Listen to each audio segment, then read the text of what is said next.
Okay guys, welcome to your benchmark data dig. What we're gonna review today are several different components of data. Some of these are actually new compared to the last data dig that we've done. So there's some new pieces for us to look at. The first tab is similar things that you've already seen. So the overall performance bands from that exam. You'll see that the overall average score was about a 67% for this one. And then we've got those score categories that align to those STAR expectations.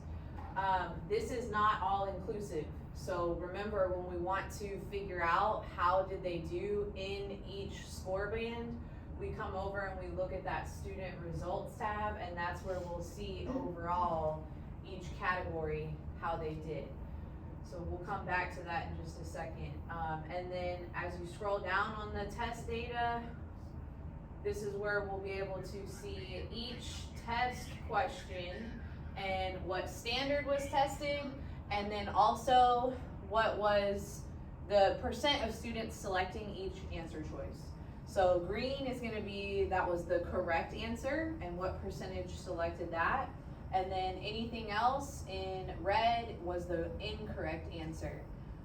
So that will help us to identify on some of those questions what were maybe the distractors that students were looking at. There were a few that specifically we'll dig into that they were very distracted by, and we'll kind of make some assertions to why that might be. And then along the bottom is each standard that was tested for this exam, for that benchmark, what that standard description was, and then the overall average score for each standard. And so that is color coded for us so we can see how they did. We can see where they did really well, blue being the best, green the next highest, and then yellow, it's a concern, and red, they really struggled there. So we'll look at those standards as well. What is new, one of the new pieces that I don't think have really looked at in this way before in one of our data digs is this right here, our team progress. So the team progress is gonna show us, remember we set that target at the beginning of the school year. We looked at, hey, here's how our school did on STAR in 2021. And then we made a goal. Here's what our target is. This is where we would like to get with our students on STAR this year. So in blue was our target. And then what I listed for us were those 2 DPMs that they took. I didn't put any of those checkpoints because those were very, not as closely aligned, right? They're like 5 to 10 questions. So I put the DPMs and then I put the benchmark that we just took. So you can see for this test specifically, in approaches, we had, which they had to get a 50% or above. We had 75% of our kids hit that approaches score band. For meets, we had 54%, they had to get a 70 or higher to fall in that category. So 54% there, and then masters, 82% or above, we had 32. So pretty good turnout there. How do you feel about your target compared to where they are right now? How they did on the benchmark compared to the target is like exponential. So I'm curious, what it would really be, you know? Like when they actually take the STAR this Yeah, year. because I mean, looking at this, it makes it seem like, oh, like they're gonna be like stellar, but like when the real deal comes, like what are certain things that could change what the target really would be? And I will say that the district does a good job of creating these benchmarks to be our best predictor of how they're gonna do when it comes time for that test. So of course it can fluctuate, but this is a pretty good indicator of where they are. We'll take time to dig into those standards that they struggled on, and that might help us to understand, okay, here's where we can push them a little bit further. Here's what they're missing, what we might want to recap with them. We're taking a mock STAR the Tuesday and Wednesday that we come back. I'm wondering if and it's this old STAR test. So they're gonna take a real deal. I've been telling them they're gonna take like a real STAR test coming up. We're gonna have 2 days to do it. I'm wondering if we could get the data for that, like if we give you the Scantron information, if it goes in performance matters. Yeah, if y'all run Cause it, that'll be, it's a legit STAR test, and so that could be a really good comparison to see where they're at for the target. yeah, if y'all run it through Performance Matters, we can look at it and Is have that a on little paper? data. Well, it was going to be on, It's up to y'all. I really need And paper. so the we talked about the 2019 one, and so we are yet to, I had submitted them for copies, and I did place, the tests online. I mean, like on Schoology, and then that, what do we call it, this thing, that, how they analyze each answer choice, what is the language they use for that? I don't know, it's there, The but there's rationale. rationale.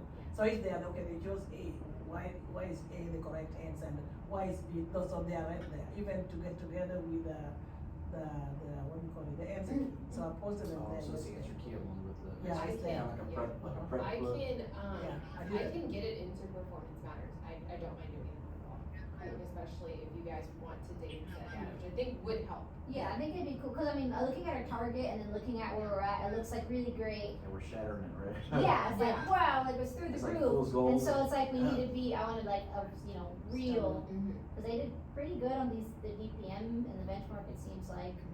So I want them to just get, I don't know.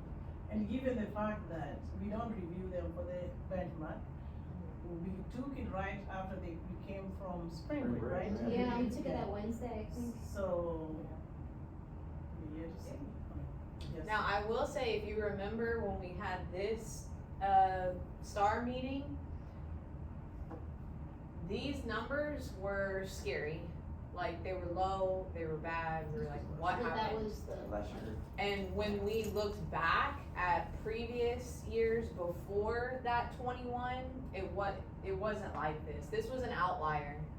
So, to go along with your point of, are they really gonna be able to get where they are with this benchmark? It's possible. Yeah. Because they haven't always been here. okay. This was like what happened.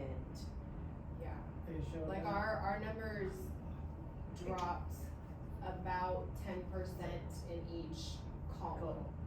Was that, for like throughout the, was that seen throughout the district? The drop, like a drastic drop? And it wasn't just social studies either, like they dropped in most of their subjects. But yeah, no, last year's scores, They shouldn't be counting like, They showed up to test. I don't think that they counted towards, They didn't just say it, they did show up. They showed up to Yeah. test. Kids who you hadn't seen. Seen in class. long, Did you showed in up all to year? test. came to the star. Yes. Oh, I need to be professional. If you're, something else that hasn't been here in previous data days was this campus comparison. I saw it, they did really well. So this one, it's good to look at, it's good to take some perspective, especially when we think about our cluster, right? So, the goals the way are this is lined up is it's got each campus, their average score and the percent passing. Remember, a percentage passing means approaches or above, okay?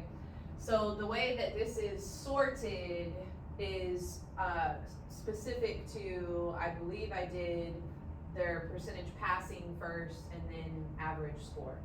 But if we look at our cluster, we're right at the, right at the top of our cluster group. So, and Hopper beat us, but just by 1 percentage point in, percentage passing. So that was a good thing to see as well. We look at, yes, we can compare ourselves to the whole district, but really our cluster, those light campuses that are similar to us are probably the better comparison. So that's a good snapshot of kind of how things laid out with this exam as well. Where's Hamilton? I need to see Mr. Yates' school. Hamilton, they're like, Alright, I see it, okay. and the district was at 80% passing, we were at 75, so pretty close in line. Alright, let's start digging into the actual test itself. What I'd like to focus on, we can start with some positives. Yay, yay, hoorah! the standard they did the best on was, 8.22B, describe contributions of significant political, social, and military leaders. That question, 8.22B. Do you know what number? 15. Yeah, number 15. Oh, Oh, Susan yeah. B. Because Oh, just yeah, talk to the yeah. Bullock kids about this. Yeah, Susan B. What? Although, you know, on the checkpoint, it was a picture of her on a coin. I know. They And show then with the coin, They though. did, but her name was right above the coin, so Yeah. they were like, who is she? I'm like, her name's right there. So why do you think they did so well? Like it was recent? Is that what you're asking? Cause I created Recent. the lesson, yay. Yeah. It's a reading, you remember from that, yeah. And her name. It's, Yeah. I've been telling my kids whenever you see a quote, before you even start reading the quote, who said it, or where was it said? Mm-hmm. Cause sometimes like, Yeah. I don't wanna tell them that you don't have to read the quote, it's like, but sometimes you can see who said it, and you already know based on that. So I think it's just that. And the thing, the vocab suffering, they Mhm. get it. They do, Yeah. yeah, that's always been a one that the kids struggle with, but this year they got They it, got like, they know suffrage. I thought number 12 would have been a phrase. Number 12. Why? What was the rationale, cause I asked one of my kids that, what was his rationale, why he told me For what? what he did. For number 12, the geographic factors that They contributed. get it. They were 77% got that one right. I'm very happy. Yeah, but I'm with you, I would've thought it I would've thought it been was higher, a lot yeah. higher, like in the 80s. Yeah. They actually, they get that T, cause that question in question 16, they mirror each other in some. I'm kinda curious, we're doing the praises first. We're doing praises. Well, the other one was 8.27A, explain effects of technological and scientific innovation. The cotton gin. And number 2. 14 and 2. So number 2, 81% got it right, and then number 14, 84. Industrial revolution. What do you think, why were they so successful there? How did y'all approach that instructionally that led to their success? With number 2, for that two, Number two. Well, it's the same standard. Yeah. but they're on different things, like number 2 is about Morse code, that's the telegraph, and then what was the other one was a cotton gin, like slavery. Yeah, they did pretty good with the industrial revolution. And usually the predators, you know, after teaching this class, I already know that they will always test you on the tele, you know, like, so like innovation is communication, and, because that's the only one. If they have to test you on that one, that's the only one, so why not? And interventions, Yeah. I don't know if you were with that group yet for interventions, I think you were still like subbing for that, but we covered, what is it called? The Industrial Revolution in interventions. Your intervention? Yeah. And so my group of kids, like we did, we covered those, we covered the cotton gin and we covered the Morse code, the telegraph. I think also you created that lesson, Yeah, you did, so there was a repeat, review. You're they seeing saw it over. definitely more than Oh. once. Cause when we do the overview, this one thing, the new thing we're doing is the overview that we are going to give you all at a glance, at the intro. So you are seeing it all at a glance, this is the unit, okay? And then when we go in depth, they see it again, and again, and again. That's approach, I think, kind of help, that's a new Yeah, thing. so it's like day one, it's here's everything you need to know about this unit basically, and it's like on a one pager almost. Mhm. And then like she said, well, the next day we're gonna cover this part of it, and then the next day we'll cover that part of it. So they're seeing it more than once throughout the unit. Instead of just spending like one day on the cotton gin, they probably saw the cotton gin, I don't know how many times they saw it, yeah. It's a good strategy. What led to their success, for sure. Alright, would you like to move on to the other end of the spectrum? Nullification crisis. But we really. 22, yeah, we were. So, yeah, 8.17B was one of the lowest. 8.17 was 22. Number 22, 36% got the right answer, which was B, but 38% chose D. Yeah. So that goes kind of back, but we were, at the time we took this, right, we were talking about the Civil War, right, secession. And so South Carolina said that when Abraham Lincoln was elected president, right, they would secede from the Union. So naturally, they, without even reading it, they probably saw South Carolina Yeah. and saw Abraham Lincoln and went, man, that was it. Yeah, and that's like super fresh on their minds, was Yeah. South Carolina and them seceding. Well, and it's something that sticks out more so than the nullification crisis. We do cover it, but it's a really complex topic. Yeah. And the secession is super easy, as he's elected, they're mad, they leave. Yeah. When nullification is like, It's just, like almost a 5-step yes, process. So you must have known what you know, so we cover federalism. yeah, they gotta know federalism, Right. they have to know what nullification means, they gotta understand tariffs. Protective tariffs. Okay, so it's all more with state rights versus federal, so we are covering it in a smaller group, but like what I was saying, small group is not enough. It's not enough as in for me, I know I'm gonna just pull the DPM test for them. If we're gonna look at this again, I'm gonna teach them that 5 process. We're The gonna whole start- group. The whole group, it has to be a whole group. Because just a small section is not gonna help, obviously you see that they didn't do well. Go back to, we're gonna start nullifying, what does that mean? Because you can see that the last line there, we talk about void, null. Those are synonyms, so you mean the same thing. And then review federalism again, state rights. Reserved, like reserved for the state, so they have a voice here. They have a valid reason for saying that it is unconstitutional for